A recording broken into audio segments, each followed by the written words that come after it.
Bonjour Meryl. Bonjour Ambre.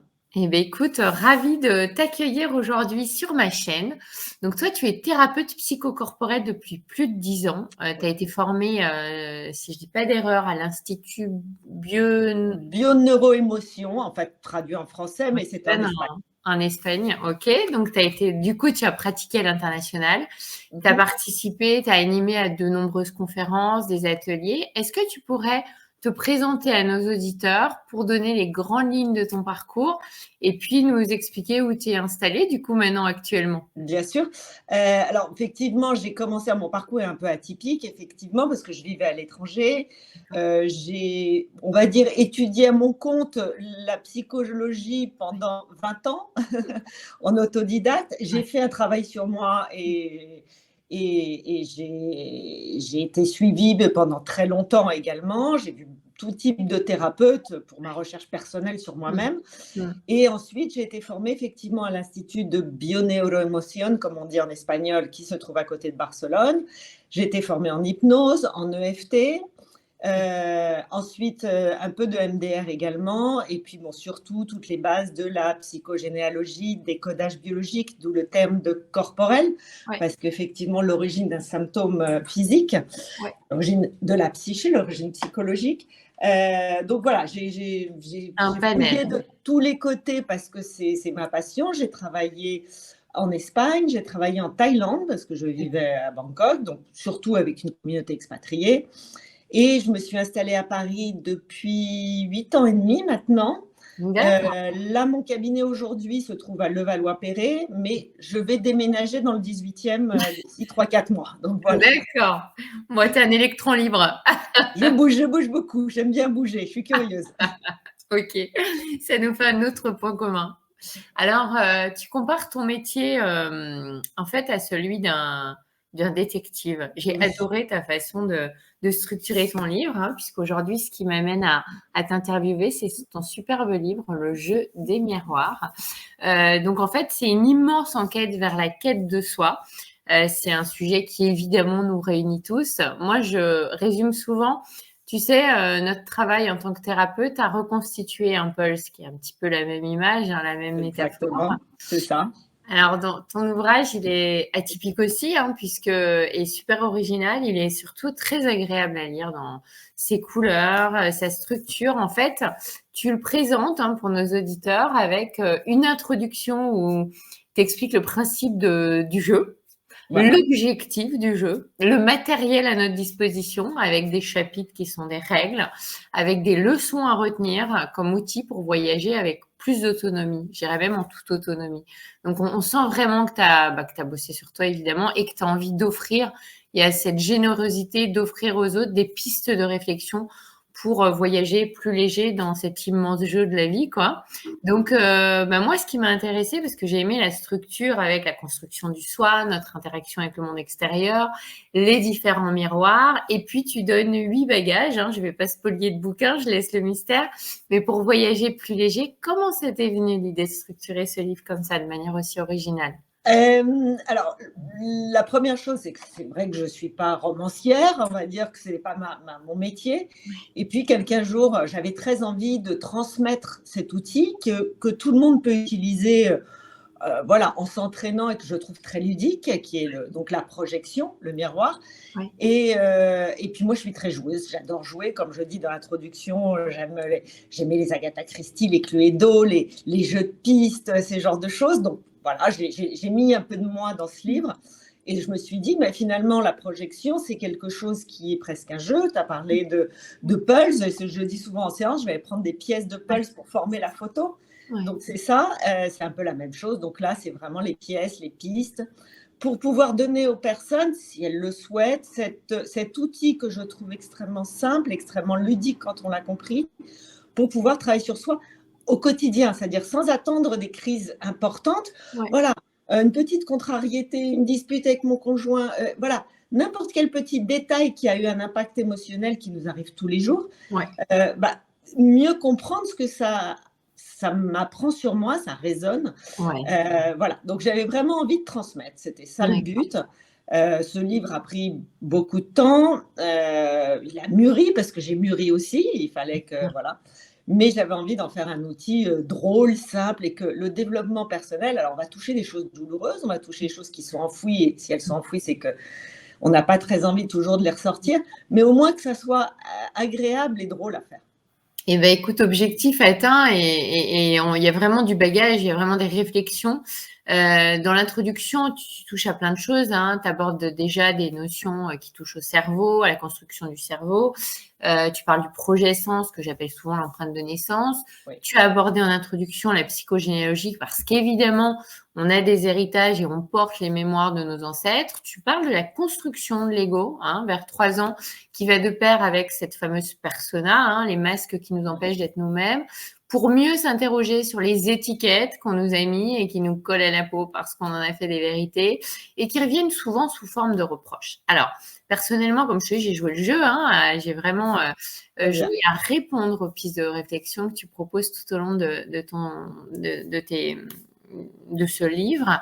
Et puis, je dois avouer que hors contexte de séance et puis face à soi-même, c'est pas toujours facile de répondre aux questions que tu t'as posées parce que justement, tu le fais très bien passer dans le livre. C'est l'effet miroir qui est finalement l'outil, à mon sens, le plus facile qui nous permet d'apprendre qui on est, ce que ça vient toucher quand ça réagit émotionnellement. Et en même temps, ce que j'ai trouvé très intéressant, c'est que tu donnes des clés où tu cites par exemple que quand il y a des colères excessives, quand il y a des choses qui nous mettent dans la peur, hein, donc la face cachée de l'amour, quand on est dans des situations qui peuvent faire ressortir de la honte, des fantasmes, du refus d'acceptation face à certaines situations. Donc là, j'ai retrouvé beaucoup Jung à travers les conseils que je fais. Voilà. C'était ma question. Est-ce que tu as été formée du coup à la psychanalyse ou un courant assez similaire?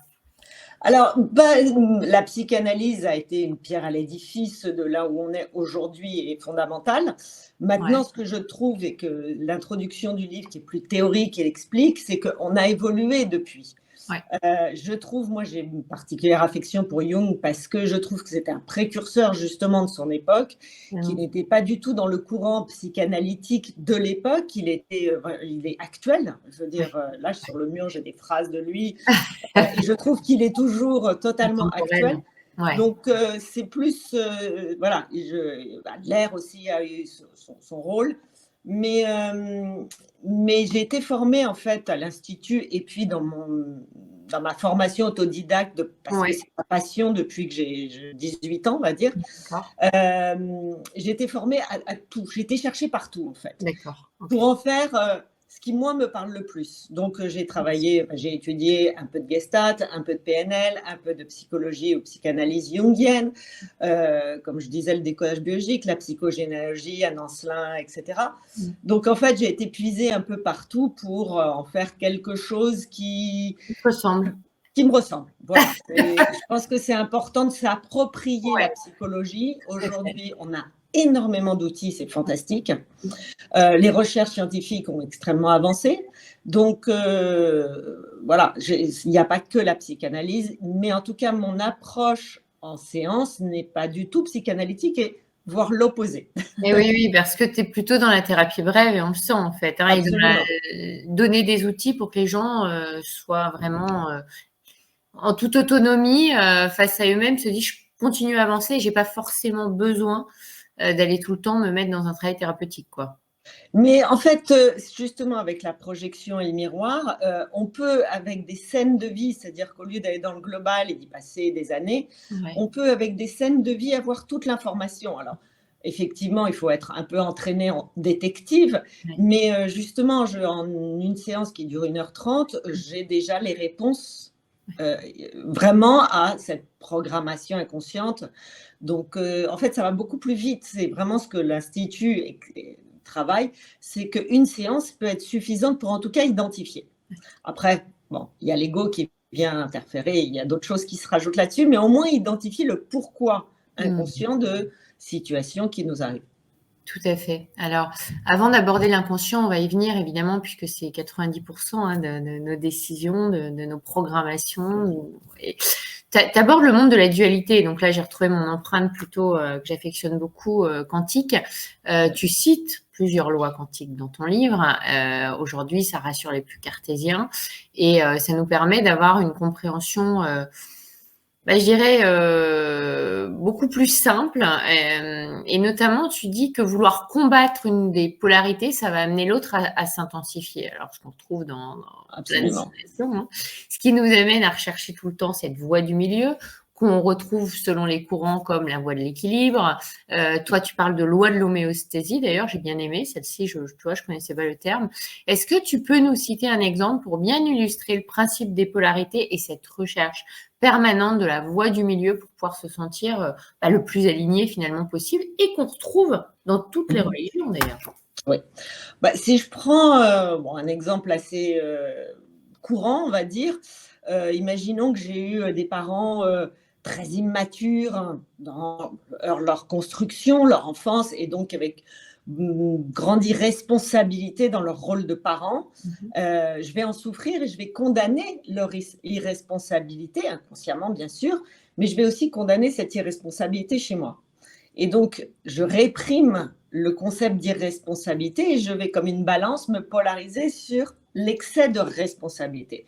Alors, sur le concept de responsabilité, on va dire, c'est bien. Non, non, non, absolument pas. L'hyper-responsabilité, c'est compliqué, ouais. C'est très compliqué, ça prend beaucoup d'énergie, c'est épuisant. Et donc, voilà, en réprimant une polarité, c'est vraiment, si on l'imagine, comme une balance. Si on appuie sur un des, je ne sais pas comment ça s'appelle, des plateaux de la balance, l'autre va augmenter. Ouais. Je prends un autre exemple, alors là, Alors attends, permets-moi de te couper.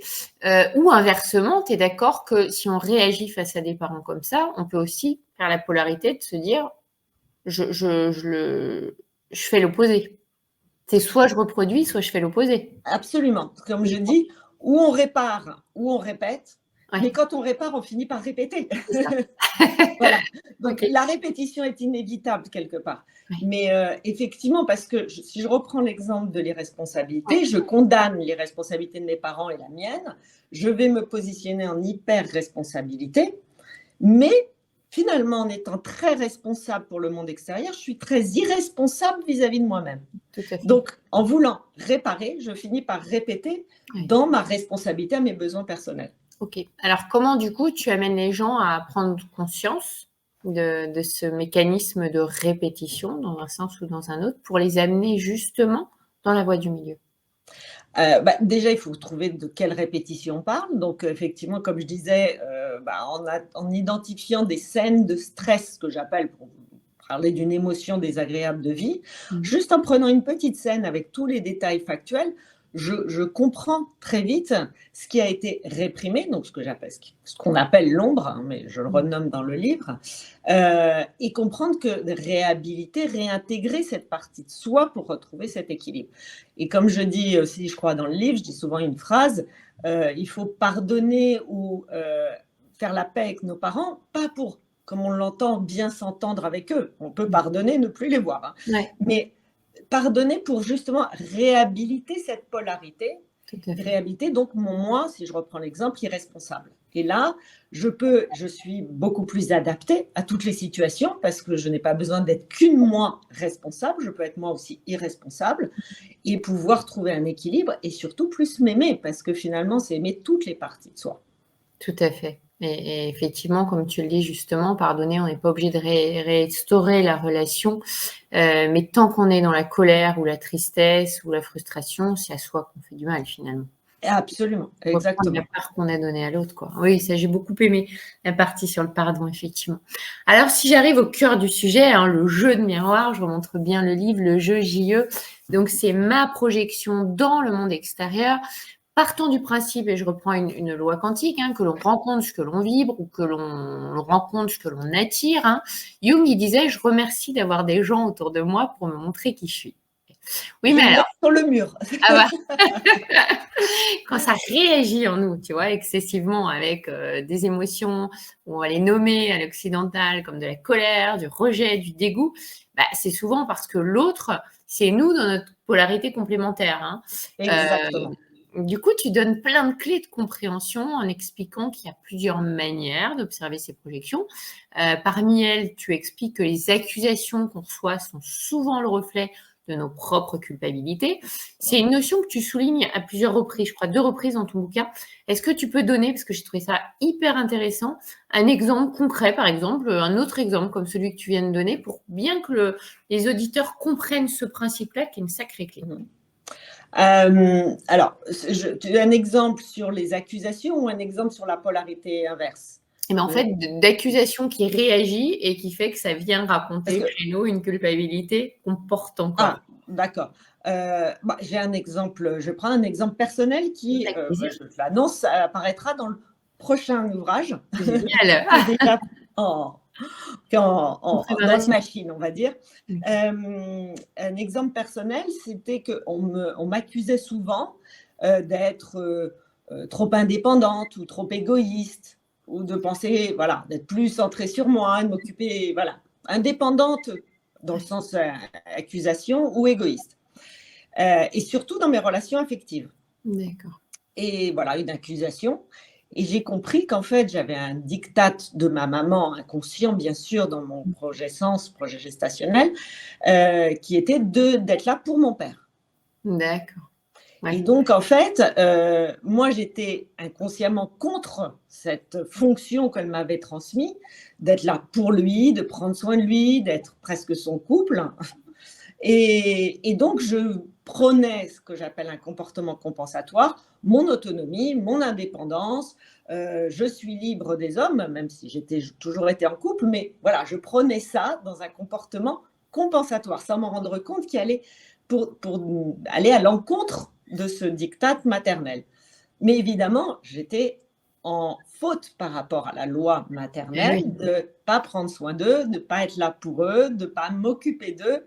Mmh. Et c'est ce qu'on me renvoyait effectivement régulièrement. Permanence, ouais. Voilà. Voilà un exemple typique de finalement, c'était ma propre culpabilité de ne pas agir comme la mission qu'on m'avait assignée. Donc là, sans rentrer trop dans ton histoire évidemment, c'est par la visite de ton projet Sens que tu as pu prendre conscience de ça, t'en libérer, t'en affranchir et choisir finalement ce que tu avais envie d'incarner, c'est vrai que les gens confondent souvent en plus l'égoïsme et l'égocentrisme, hein. Alors ça, c'est un vrai sujet, Hein? Ouais, l'égoïsme, parce que moi, je déconstruis tout ça, ouais, justement. Je dis même à un moment, soyez égoïste. ouais, ouais. Mais c'est déjà le premier point de départ pour identifier, c'est on m'accuse et ça me touche. Ouais, mais Voilà. c'est ça, ouais. C'est très simple. Si on me donne une accusation et si ça m'affecte, parce que si C'est ça ne ça, m'affecte pas, qu'est-ce que ça m'apprend sur moi? Donc c'était ouais, vraiment ça le point de départ. Et d'accord. puis en plus, bon, le travail que je n'arrête jamais de faire sur moi, hein, parce que comme je dis, on ne peut pas accompagner des gens sur un chemin Mmh. sur lequel on n'est pas soi-même Bien passé, m'a fait prendre conscience du projet Sens, j'ai dû le chercher. Et puis ma relation à mon père, et donc j'ai compris que ces accusations, en fait, étaient ma propre culpabilité.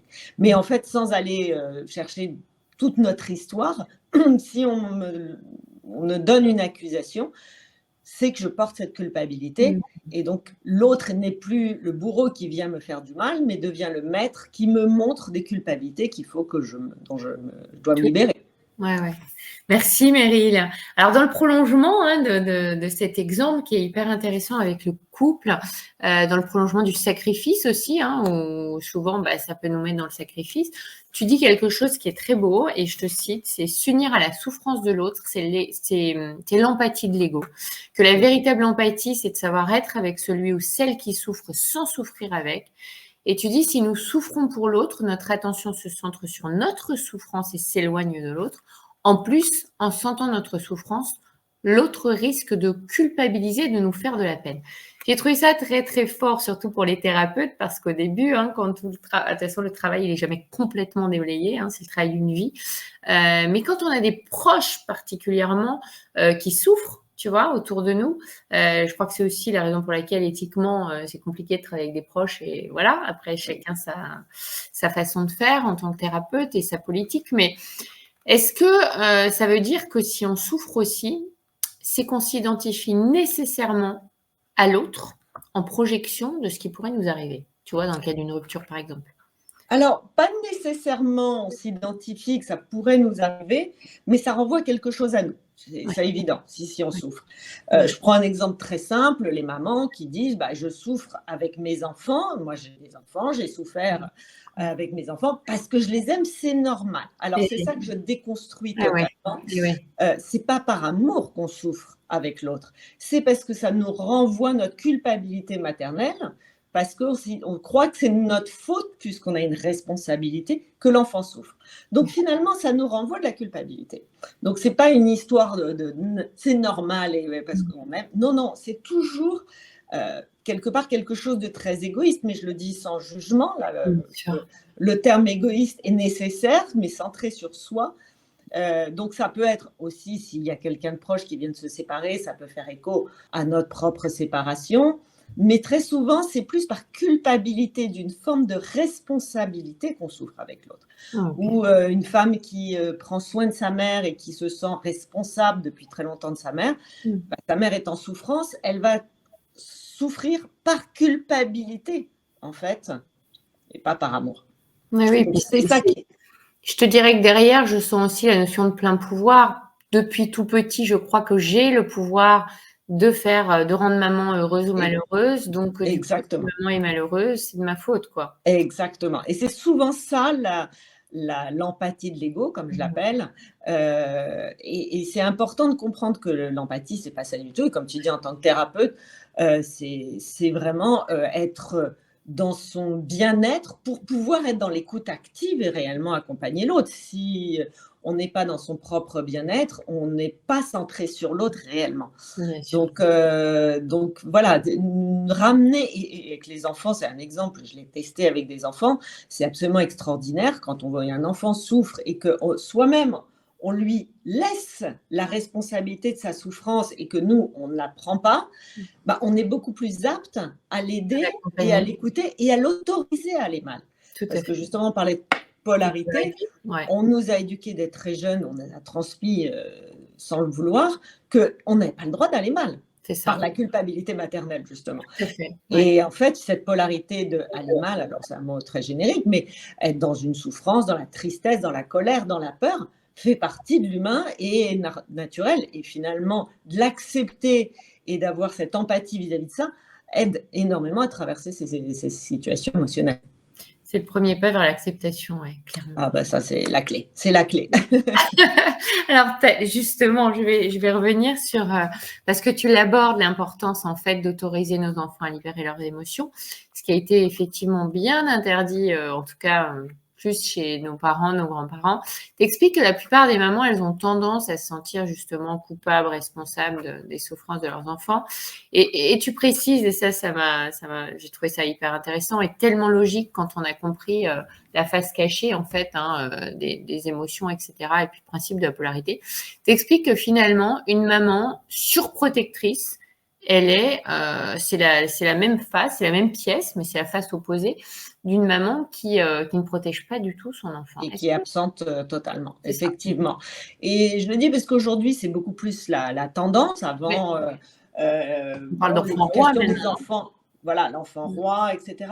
Une maman surprotectrice, c'est une maman finalement qui fait passer ses besoins, sa dépendance avant les besoins et la liberté de l'enfant et qui, dans des cas extrêmes, bah, enlève toute, ce que Jung appelle l'individuation, donc Oui, le fait de devenir un individu à part entière, autonome et indépendant de sa famille, bah, lui enlève toute cette capacité et qui va créer bah, une grande immaturité pour l'adulte plus tard. et un Et regret éternel de l'enfance finalement, quoi. exactement. Mmh. Donc, c'est vraiment quelque chose où je dis, la surprotection, c'est souvent des mamans qui sont dans la culpabilité de leur rôle de maman, ou des mamans qui n'ont pas la capacité de vivre en autonomie de leurs propres enfants, donc qui attachent inconsciemment l'enfant à elles.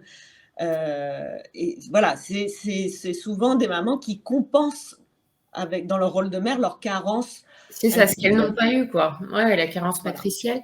Mais alors du coup, la question que j'allais te poser, c'est comment identifier, comment prendre conscience, tu vois, qu'on est peut-être trop dans la protection, alors où je pense que les mamans qui protègent pas du tout, enfin, j'ai un jugement que j'allais mettre, mais Il y a de toutes les mamans sur cette ouais, terre, c'est normal. il y a de tout. Non, mais celles qui vont vraiment chercher à se remettre en question par rapport à ça pour être dans cette voie, justement, dont tu parles, de l'homéostasie ou du juste milieu, parce qu'on a tendance finalement à se construire par rapport à l'éducation qu'on a reçue, tu vois, Bien sûr. soit par mimétisme, soit en faisant le contraire, comme tu expliquais très bien. Absolument. Et on le découvre tous, quand finalement, à notre insu, on répète beaucoup de choses, hein, c'est normal. La première chose, justement, pour une maman pour qu'elle puisse identifier si elle est dans la surprotection, c'est justement de lâcher cette responsabilité vis-à-vis de l'extérieur et de redevenir responsable vis-à-vis de soi. C'est vraiment faire le chemin inverse. Ce qu'on appelle malheureusement communément être égoïste. Moi, ce que j'appelle être responsable de soi. Donc finalement, faire un échange de responsabilités, dire voilà, c'est vraiment comme si, souvent je recommande de le faire réellement, je te rends la responsabilité de tes besoins et de ta vie, ton bien-être, et moi je reprends la responsabilité de mes besoins, etc. Et c'est vraiment faire cet échange de responsabilités pour que chacun soit autonome dans ses besoins, son quotidien, ses nécessités, parce qu'on en a tous, c'est normal. Yes. Voilà, donc c'est vraiment faire un échange de responsabilités. Mais je ne rends plus mes enfants responsables de mes besoins, mais je lâche, ils sont plus grands, hein, bien sûr, la responsabilité de leur perception du monde et de leurs émotions et de leurs besoins. Voilà, après on est là pour eux quand c'est nécessaire, mais finalement comprendre que l'enfant est un individu à part entière qui ne verra pas le même monde que nous. Et c'est normal, et c'est absolument normal. Chacun s'écarte du monde, quoi. Voilà, exactement. Et pour un enfant qui grandisse en comprenant, en s'émancipant de la perception du monde de ses parents, c'est vraiment la clé pour faire l'évolution. Ok, super. Alors, tu parles beaucoup de l'héritage familial, hein, on sent ton amour pour la psychogénéalogie aussi. Et puis, tu expliques que l'héritage familial, il est associé à nos 7 premières années de vie. Hein. Jung parlait, je ne sais plus si c'est Jung qui était l'âge de raison, mais peu importe, qui constituent finalement les éléments principaux de notre disque dur, notre disque inconscient, nos conditionnements, nos filtres. Tu donnes pas mal de conseils pour aller réconforter l'enfant intérieur. Donc ça, moi, c'est quelque chose qui me parle beaucoup. Pour justement pouvoir reprendre le pouvoir, pour sortir des vieux automatismes et des situations répétitives et qui justement nous mettent tout le temps dans cette peur de la culpabilité, la peur de ne pas être aimé, la peur de décevoir, etc. Donc, tu dis pour ça, je ramène souvent la personne à quelle situation de ton enfance ça te fait penser, ça fait écho. Est-ce que cette prise de conscience, elle est suffisante pour éviter de répéter? Est-ce qu'elle est suffisante pour libérer l'émotion? Alors, techniquement, prendre conscience ce qu'on appellerait le conflit programmant, c'est-à-dire l'origine dans l'enfance de la scène, que je parle beaucoup de scène, mais de la scène originale qui n'est qu'une répétition aujourd'hui symbolique. Techniquement, oui, c'est suffisant. Dit autrement, rendre l'inconscient conscient libère. Si on le fait sur des enfants jeunes, c'est extraordinaire. En leur rendant conscient l'information qui est dans l'inconscient, mais qui n'ont pas pris conscience, voilà, cette peur est due à cette situation vécue, etc. Techniquement, oui. Chez les adultes, c'est un peu plus compliqué. Ça dépend de chaque personne, parce qu'on a un ego. Et lui, il ne veut pas faire cette transformation parce que souvent, il y a un bénéfice secondaire de rester comme ça ou extrêmement peur de lâcher ses repères et qui pourraient nous emmener vers quelque chose que l'ego nous fait croire serait on va se retrouver seul, on va plus être aimé, voilà, on va perdre des liens. Voilà. Donc, c'est cet ego qui nous empêche de vraiment faire cette transformation qui pourrait être automatique. D'accord. Donc, effectivement, dans ton livre, tu en parles de cette intention positive du symptôme. Quand tu dis l'adulte, il peut être en résistance avec l'ego, est-ce qu'à ces adultes, un petit peu comme tu parlais de Anne Ancelin dans la psychogénéalogie, est-ce que toi aussi, tu vas travailler par exemple avec des actes psychomagiques pour pouvoir… Oui, c'est très efficace. Comme je dis, l'inconscient ne fait pas la différence entre réel, virtuel, symbolique ou imaginaire. Donc, par exemple, faire des lettres aux parents, faire des lettres même aux ancêtres, hein, on aurait pu identifier un drame vraiment qui a programmé toutes ces générations. Faire des lettres à l'enfant intérieur devant une photo. Donc l'inconscient, que la personne soit en face ou que ça soit une photo, c'est exactement la même chose. Et souvent, on me dit: «Ah non, mais je ne vais pas envoyer une lettre à ma mère». Je dis: «Non, non, votre maman, vous la laissez tranquille, on n'a pas besoin de l'embêter, on peut faire tout le travail sans aller rendre des comptes et voilà, ce n'est pas nécessaire». Parce que le but, c'est d'être en paix avec cette programmation, finalement, ne plus la juger pour pouvoir, comme je disais, réhabiliter aussi ces informations en nous. C'est ça. Voilà, si on est en guerre, on sera toujours contre quelque chose et donc on sera toujours incomplet. Ouais, tout à fait. C'est hyper intéressant. D'ailleurs, au début du livre, donc, je l'ai dit, hein, tu abordes plein de sujets qui amènent la plupart des gens à pousser la porte d'un thérapeute. Tu évoques l'amour, tu évoques l'argent, etc. Tous des problèmes qu'on peut rencontrer au quotidien dans la vie de tout un chacun. Par rapport à l'argent, tu consacres une partie et tu dis que rester dépendant financièrement, économiquement de la famille, c'est une façon de garder le lien. Alors évidemment, ça paraît étonnant. Est-ce que c'est valable pour les familles qui se déchirent, par exemple, autour d'un héritage, quel que soit le contexte finalement? Est-ce que c'est encore une façon de maintenir le lien? Alors, il y a toujours un pourquoi, hein. Tout ce qui nous arrive, et j'insiste énormément, il n'y a pas de hasard. Et s'il y a une situation de déchirement vis-à-vis de l'argent, effectivement, l'inconscient, lui, voit le lien. Que ça soit un lien dans l'amour ou dans le bien-être, ou que ça soit un lien dans la colère, la rancœur ou la haine, finalement, ça reste un lien. Ouais. Positif ou négatif, ça reste un lien. Donc ça, c'est souvent effectivement le cas, surtout quand il y a eu un héritage, c'est qu'il y a eu un deuil, donc un lien qui vient d'être perdu. Donc se rattacher négativement à la famille, c'est effectivement, ça peut être très souvent la raison inconsciente. Après, on peut en trouver d'autres. Il y a souvent aussi dans les batailles d'héritage des mémoires répétitives transgénérationnelles, des situations peut-être liées à l'argent où il y a toujours quelqu'un qui est dépossédé, qui a cette croyance que je ne mérite pas de recevoir et qui est dépossédé. Donc voilà, il faut trouver ce qui va justifier quelle est Dans la l'origine. pelote. Voilà. Alors, un petit mot pour la fin, Meryl, à la fin de ce livre, et on va revenir aux mots autour du pardon parce que c'est magnifique et très souvent, c'est une notion qui est mal comprise en plus. Donc, pour voyager plus léger, tu proposes 8 bagages que je vais évidemment pas dévoiler et j'offre toute cette surprise aux lecteurs qui, j'espère, achèteront ton livre magnifique pour travailler sur eux en toute autonomie. Mais tu insistes sur ce pardon, effectivement, parce que cette notion, elle va de pair évidemment avec la responsabilité personnelle dont tu parlais. Alors avant de nous quitter, est-ce que tu peux nous dire en quoi le pardon, ça enrichit finalement celui qui l'offre et ça donne de l'assurance à celui qui le reçoit? Alors, le pardon, déjà, je vais dire ce que ce n'est pas. Le pardon, et en regardant toutes les définitions, il y a toujours un concept de faute. Alors que le pardon, c'est tout l'inverse. C'est déconstruire la perception de faute. J'aime beaucoup utiliser le terme expérience parce que c'est neutre, hein. Il y a deux termes qui me plaisent, c'est expérience et information parce qu'ils ne se polarisent pas dans bien ou mal.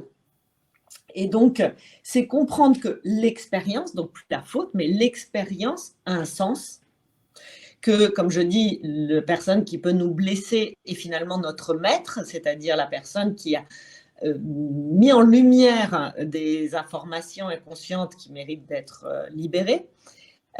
Et pardonner, finalement, on pardonne l'autre, donc qui n'est plus notre bourreau mais notre maître, mais en fait, c'est finalement vis-à-vis de soi un pardon. Et un pardon, c'est un choix. C'est un choix de lâcher des choses, et c'est ce qu'on a du mal à faire, hein, comme des liens, comme des repères, comme voilà, c'est ça que l'ego refuse catégoriquement.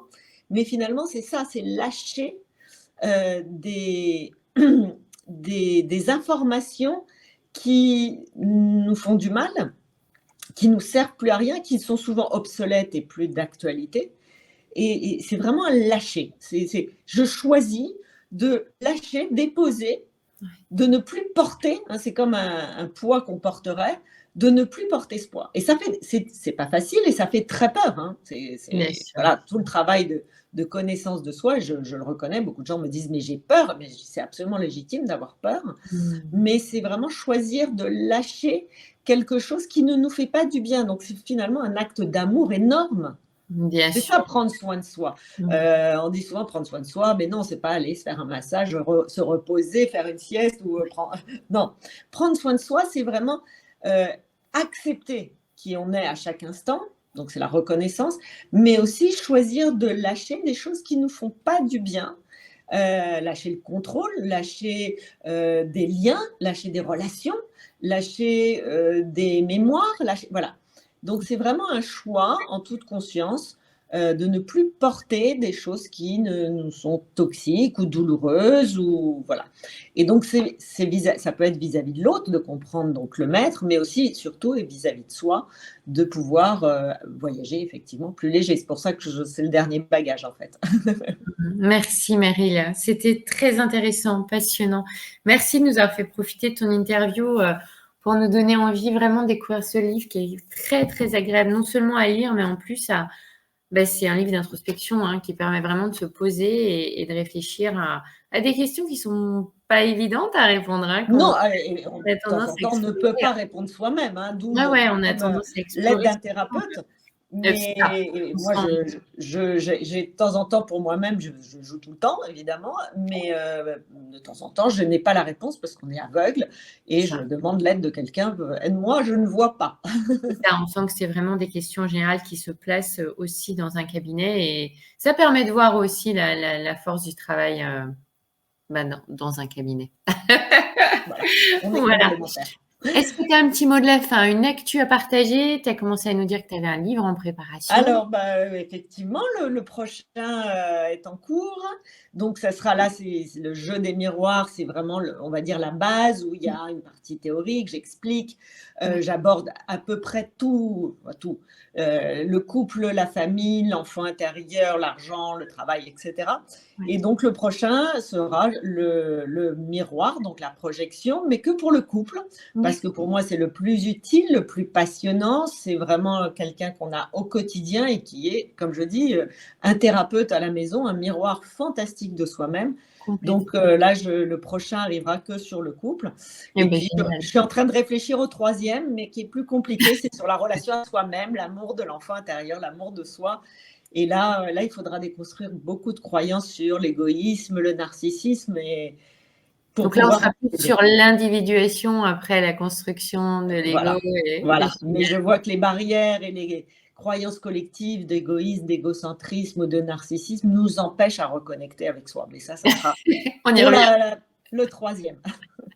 Merci beaucoup, Meryl. Écoute, Merci c'était à un toi. plaisir de se rencontrer ici et je te souhaite plein, plein, plein de succès avec ce livre C'est adorable. et énormément de créativité pour les prochains. À bientôt, Merci à j'espère. toi. C'est un plaisir. À Au bientôt. revoir, Meryl. Au revoir.